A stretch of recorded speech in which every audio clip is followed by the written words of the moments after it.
Thank you, Mr. Hegseth. I'm looking forward to this opportunity to talk.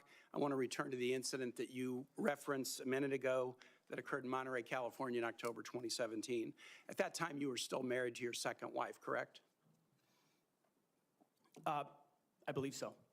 And you had just fathered a child by a woman who would later become your third wife, correct? Senator, I was falsely charged, fully investigated, and completely cleared. So you think you were completely cleared because you committed no crime. That's your definition of cleared? You had just fathered a child 2 months before by a woman that was not your wife. I am shocked that you would stand here and say you're completely cleared. Can you so casually cheat on a second wife and cheat on the mother of a child that had been born 2 months before, and you tell us you are completely cleared? Senator, how is that a complete clear?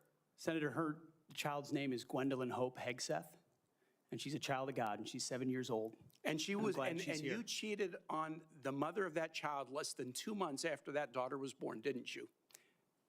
Those were false charges. Well, it was fully investigated, and I was completely cleared. And I'm so grateful for the marriage I have to this amazing woman behind me. You've admitted that you had sex at that hotel in October 2017. You said it was consensual, isn't that correct? Anything? You've admitted that it was consensual, and you were still married, and you just had a child by another woman. Again, how do you explain your judgment? Completely false charges against me. Fully investigated, and I was completely clear. You have admitted that you had sex while you were married to wife 2 after you just had fathered a child by wife 3. You've admitted that. Now, if it had been a sexual assault, that would be disqualifying to be Secretary of Defense, wouldn't it? It was a false claim then and a false claim now. If it had been a sexual assault, that would be disqualifying to be Secretary of Defense, wouldn't it? That was a false claim. So you're talking about a hypothetical. So you can't tell me whether someone who has committed a sexual assault is disqualified from being Secretary of Defense? Senator, I know in my instance, and I'm talking about my instance only, it was a false claim. But you acknowledge, that you cheated on your wife and that you cheated on the woman by whom you had just fathered a child. You have admitted that. I will allow your words to speak for themselves. You're not retracting that today. That's good. I assume that in each of your weddings, you've pledged to be faithful to your wife. You've taken an oath to do that, haven't you? Senator, as I've acknowledged to everyone in this committee, not a perfect person, not claiming to be. But no, I just asked a simple question. You've taken an oath like you would take an oath to be Secretary of Defense in all of your weddings to be faithful to your wife. Is that correct? I have failed in things in my life, and thankfully I'm redeemed by my Lord and Savior, Jesus Christ. In finalizing divorces from your first and second wives, were there non-disclosure agreements in connection with those divorces? Senator, not that I'm aware of. If there were, would you agree to release those first and second wives from any confidentiality agreement? Senator, it's not something I'm aware of. But if there were, you would agree to release them from a confidentiality agreement? Senator, that's not my responsibility. Did you ever engage in any acts of physical violence against any of your wives? Senator, absolutely not. But you would agree with me that if someone had committed physical violence against a spouse, that would be disqualifying to serve as Secretary of Defense, correct? Senator, absolutely not have I ever done that. You would agree that that would be a disqualifying offense, would you not? Senator, you're talking about a hypothetical. I don't think it's a hypothetical. Violence against spouses occurs every day. And if you as a leader are not capable of saying that physical violence against a spouse should be a disqualifying fact for being Secretary of the most powerful nation in the world, you're demonstrating an astonishing lack of judgment. The incident in Monterey led to a criminal charge, a criminal investigation, a private settlement, and a cash payment to the woman who filed the complaint.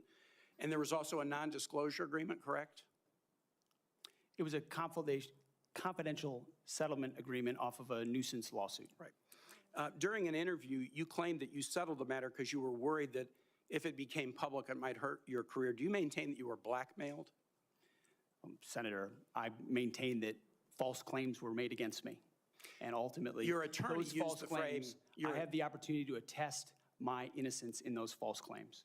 But you didn't reveal any of this to President Trump or the transition team as they were considering you to be nominated for Secretary of Defense. You didn't reveal the action. You didn't reveal the criminal complaint.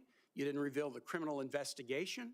You didn't reveal the settlement. You didn't reveal the cash payment. Why didn't you inform the commander-in-chief and the transition team of this very relevant event?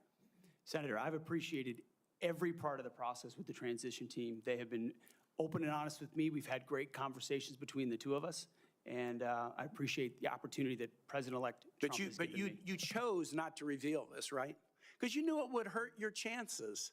So you chose not to reveal this really important thing to the commander-in-chief and the transition team because you were worried about your chances rather than trying to be candid with the future president of the United States.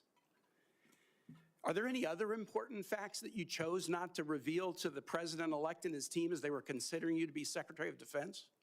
Senator, I sit here before you an open book, as everyone who's watched this process. With multiple non-disclosure and confidentiality agreements tying the hands of many people who would like to comment to us. Much has been made of your workplace behavior as a leader of nonprofit veterans organizations and as a Fox News contributor. Were you fired from either of the leadership positions with the nonprofits? I was the leader. I was the CEO of Concerned Veterans for America and the executive director of Vets for Freedom. Were you fired from either of them? And I was never fired from a veterans organization. Do you have non-disclosure agreements with either of those organizations? Not that I'm aware of, Senator. Many of your work colleagues have said that you show up for work under the influence of alcohol or drunk.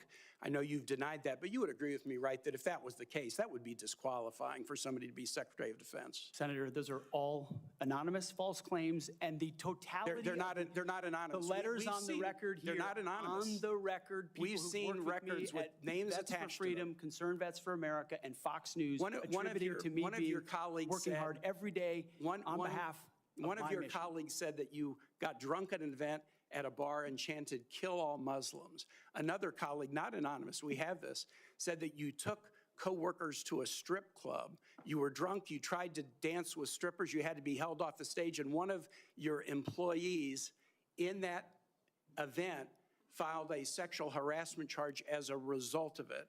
Now, I know you denied these things, but isn't that the kind of behavior that, if true, would be disqualifying for somebody to be Secretary of Defense? Senator, anonymous false charges. They're not anonymous. And I'll just conclude and say this to the chairman. You claim that this was all anonymous. We have seen records with names attached to all of these, including the name of your own mother.